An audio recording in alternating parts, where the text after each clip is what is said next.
I am feeling blessed today, brothers. I thought I was gonna have to record this video in the straight sun, but I found a nice little shady spot to park and set up. Feeling blessed. It's a good start to the video today. New limited time item. The all new 2026 Hyundai Mazda. New inventory item, our brand new product. We're about progress, innovation, cutting edge. That's what you want. This is novelty worship. This is the cult of new. Literally, it's one of the strongest values we have in our culture. It's 100% to the point of a religious value. And I think that it's very clear that's the case when you look at social media, because somebody could talk for an hour about all of the harm that social media can cause, and they will never come to the conclusion that we should just get rid of it. They're always going to end with a caveat that, well, you know, we have to just be moderate about it. We just have to be conscientious. That was bad. Conscientious. I still can't get it. Conscientious. Jeez Louise. I don't usually have problems like that. About how we use it. Wait for the semi to drive by.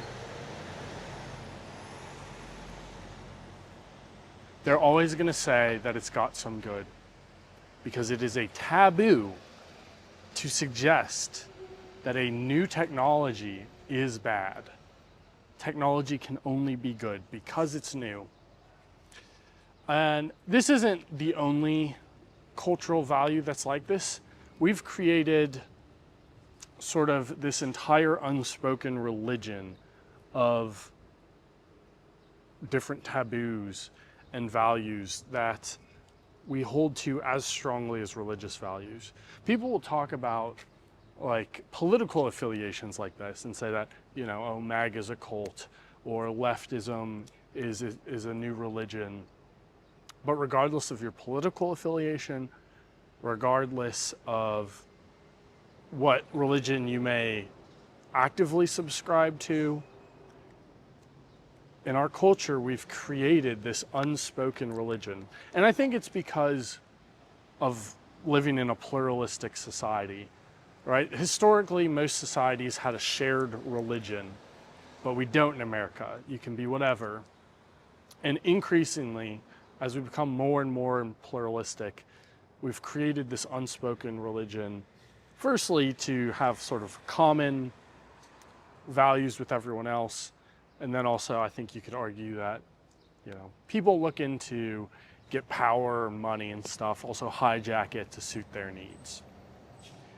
But the cult of new and novelty worship is one of those religious, unspoken religious values that we all share.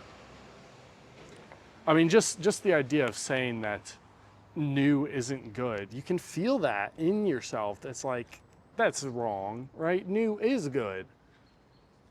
And I want to talk about how this is pulling our civilization apart at the seams, I would say.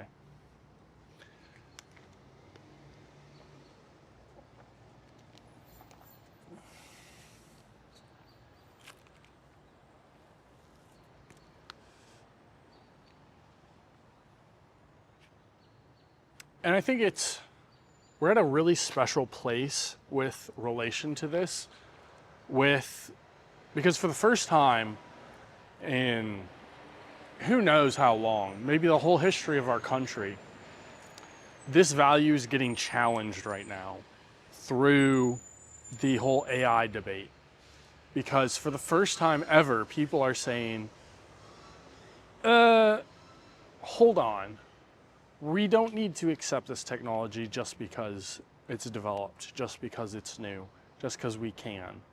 Let's stop and think about where we actually want to go as a society, where this technology is going to take us, and if that is a good spot that we want to go to. I think it's remarkable. And that's why I think it's important for us to identify that this is kind of what that debate is about. It is about novelty worship. On one side saying, this is new, so we have to adopt it. And the other side saying, new doesn't equal good. That's what we're really talking about. And I think that's more important broadly. I'm not gonna lie, I'm a little bit of a Luddite. You know, what a thing to say. That makes me a domestic terrorist, apparently, under the current guidelines. But I'm kind of, you know, what Uncle Ted wrote decades ago. We're definitely at a place where we're tipping the balance of technology starting to make life worse instead of better. I think all of us Zoomers can pretty much universally agree on that. But this isn't just about technology. And so let me show you around. This is a really incredible spot. And you know, I always try to pick locations for a good reason. Let me show you a little bit of what's going on around here with regards to what we're talking about.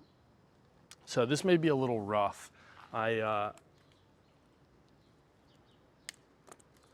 got a nice little phone stabilizer, but there's no way for me to attach the mic to it.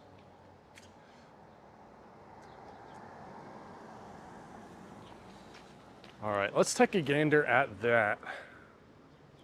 Would you look at that? What a beautiful apartment block, don't you think? Let's get me in the shot. Maybe is that the thumbnail shot?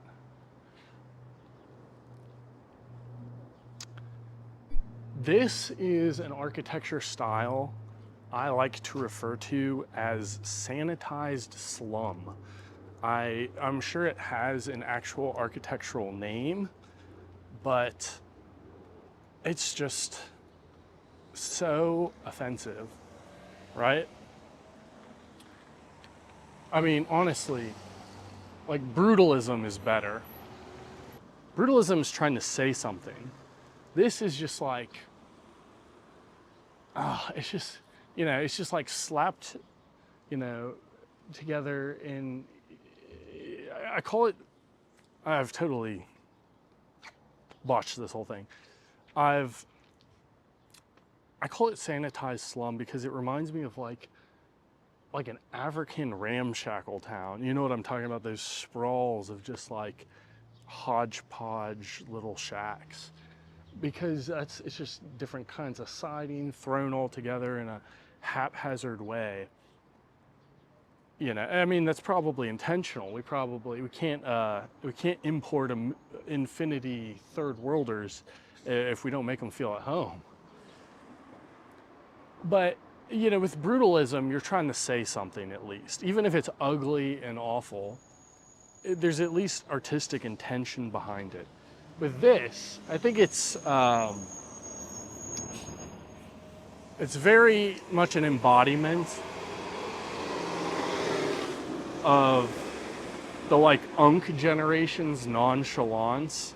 Like, the architects are just kind of like, oh, we didn't really actually try to design this. We just kind of threw it together. That's what it's trying to look like. And its appeal is entirely based on looking new and fresh and clean. The moment that there's a single scuff mark on these white walls, the whole thing falls apart. It looks like absolute garbage. All right? And now, what this is so interesting is, let's take a look right over here. Look at this. Let's get a closer look. I believe these are also apartment buildings currently. but I think at one point it was a school for this church over there. What a contrast. We got these two buildings that were designed with, you know, beauty and higher values in mind, right across from the sanitized slum that is just, its aesthetic is new. That's the only aesthetic appeal it's trying to have, is it looks new. And, you know, imagine with that building over there, imagine repurposing a school as an apartment building today. I know for a fact that they don't do it because there was recently, well, I don't know, in the large scheme of things recently, a local parish and school that shut down, and they put up exactly like this, an apartment building in its place. And they tore it down, built a new one. They didn't try to convert the school building because we don't build things like that anymore. We don't build things to last. We don't build either, not only physically, but aesthetically as well.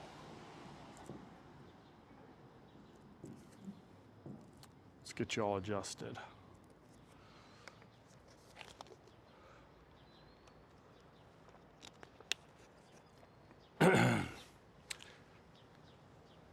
And let's see.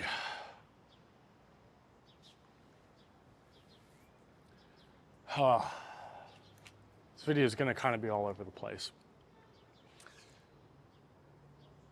The issue is that this creates a society that's sort of in a constant state of decay because everything is made to be disposable. And when the point of it is to be new, you're not going to make it to last because the newness will wear off. And so now you need to be able to quickly, you know, tear it down or whatever and put up something else that feels new. So it creates a society where we're surrounded by things that are, you know, falling to pieces and shitty and, you know, in shittification. And it's a vicious cycle because that makes us crave the newness all the more because everything's in a state of decay.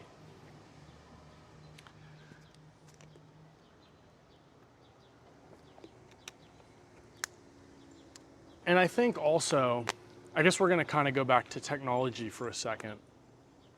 Let's really examine the question that I kind of posed in the video's title. Why can't we have nice things? Why, despite the fact that we went to the moon 60 years ago, why you would think, shouldn't we have cities on the moon? How come we don't have high-speed rails? How come there's almost nowhere that has decent public transit?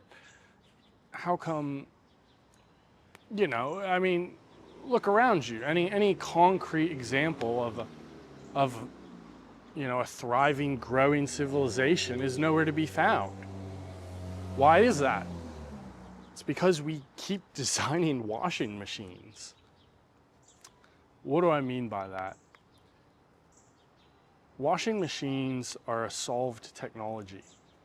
We built them about as good as they could be, you know, I don't know, like 50 years ago,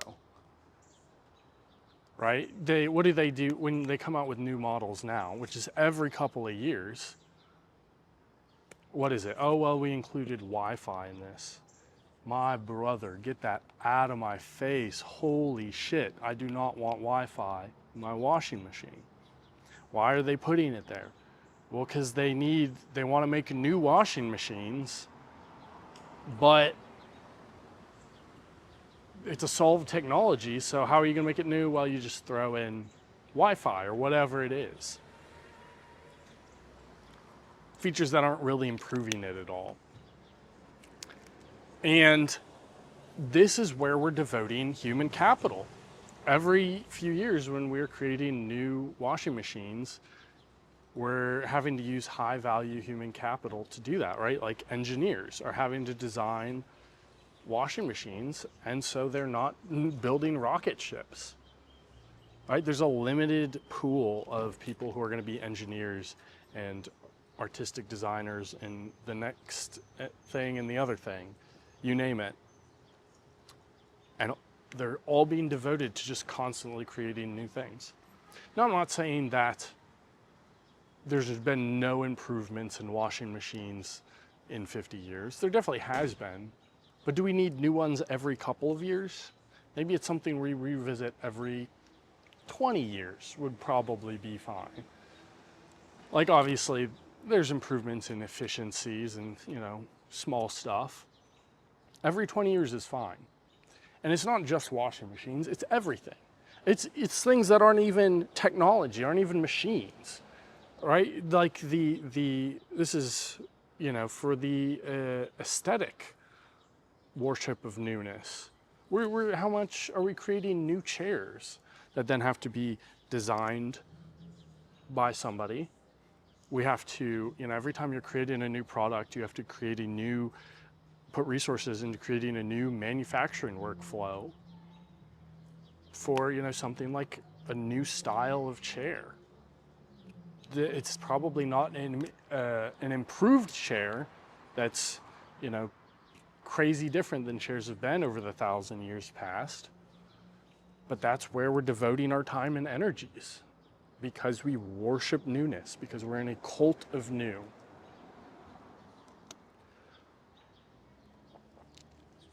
So as a civilization, we don't have the resources and energy to pursue actual new things, to do actually great things. And it's not just about like a finances thing either. Because, with the apartment things, you could say that, oh, well, they built it like this just to make it because they couldn't afford to make a different one. Long term, it will pan out. If you build a building that you say, right, like these buildings here, this church and that, they've been here since like Louisville was first in existence. They're like 200 years old, right? And that building's still being used. You will, in the long run, turn a profit if you invest in making something good. And it's not just that they need money now. Like, people have the patience for those kind of investments. That's how the stock market works. You're not going to make any money off of the stock market unless you wait 20 or 30 years. And yet we don't build anything that's going to last more than like 10 or 15.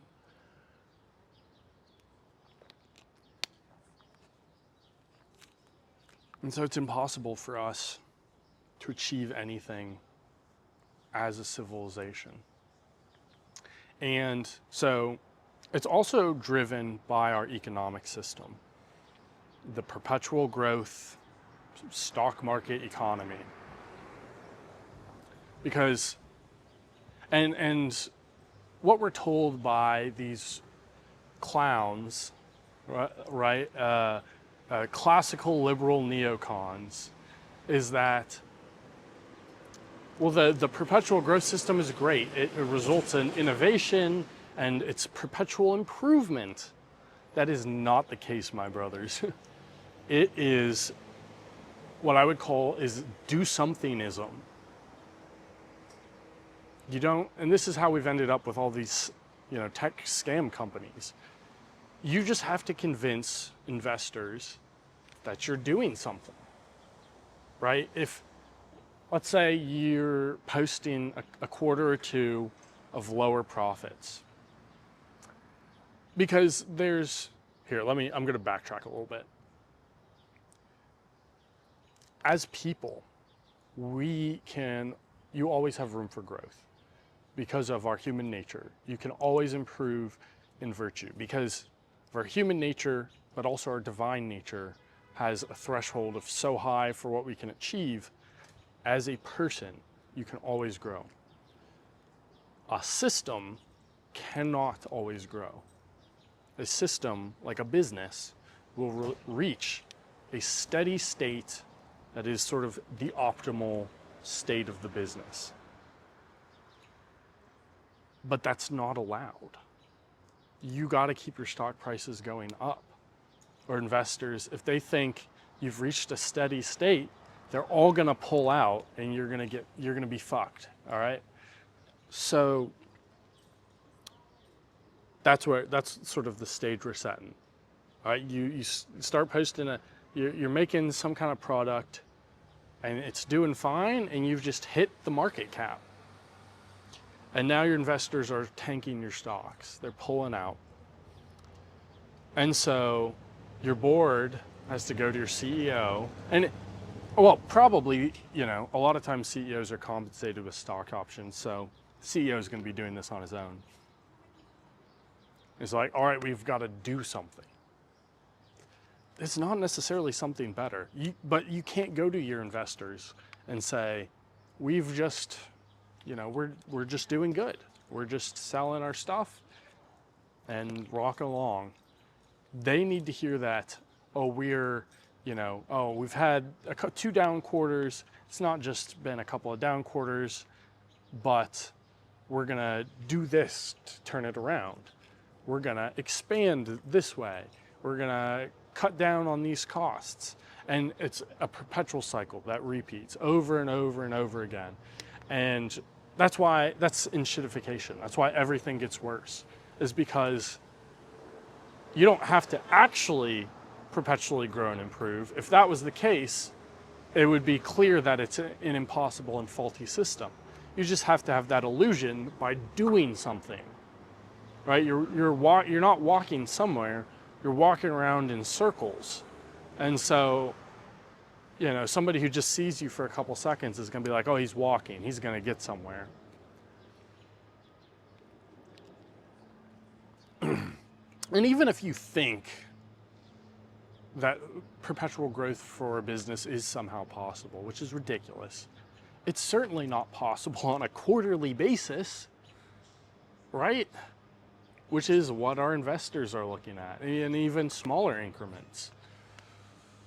And this is why you have big businesses doing these incredibly bizarre choices, let's say Meta acquires Accuzonis. This is a real life thing that I'm salty about. Maybe not the most accurate example for my point. They were probably buying it up for technology behind the scenes. Let's say Meta buys Accuzonis, and they say to their investors, look what we've done. Look how we're expanding, so our stock prices will go up. We've made this great acquisition. Then they turn around the next quarter and say, we shut down Accuzonis.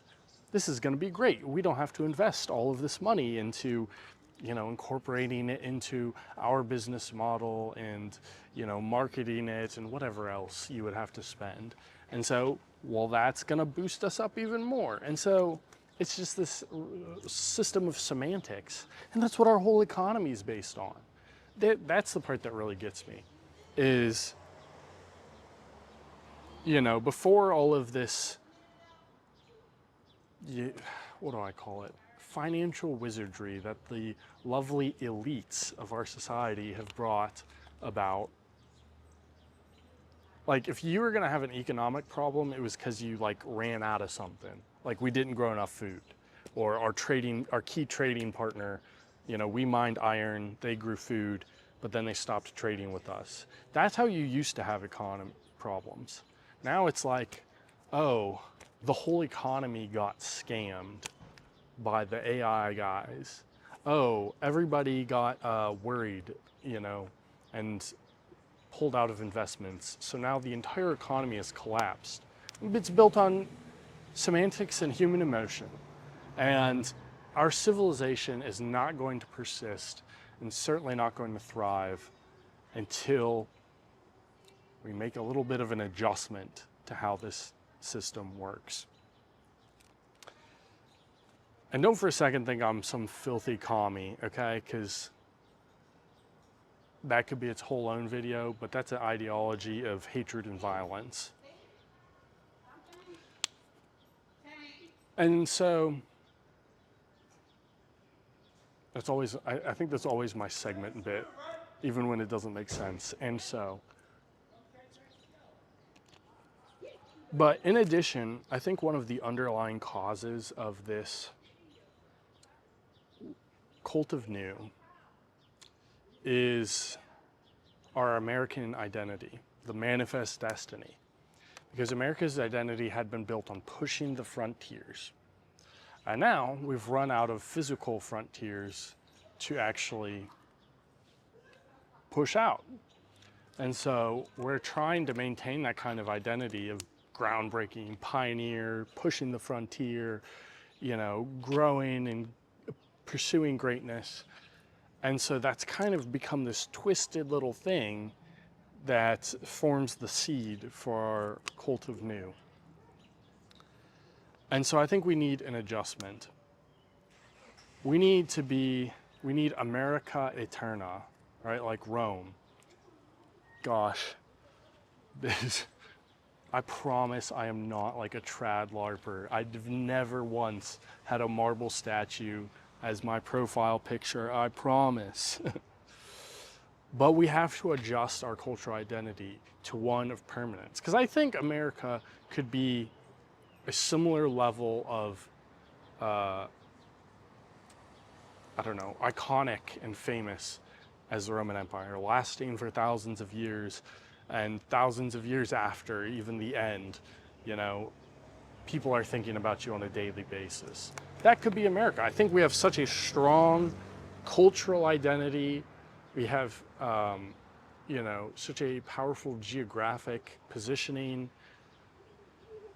you know, an incredible amount of natural resources, unlike anything ever seen in the whole world. Truly God's favorite country, right?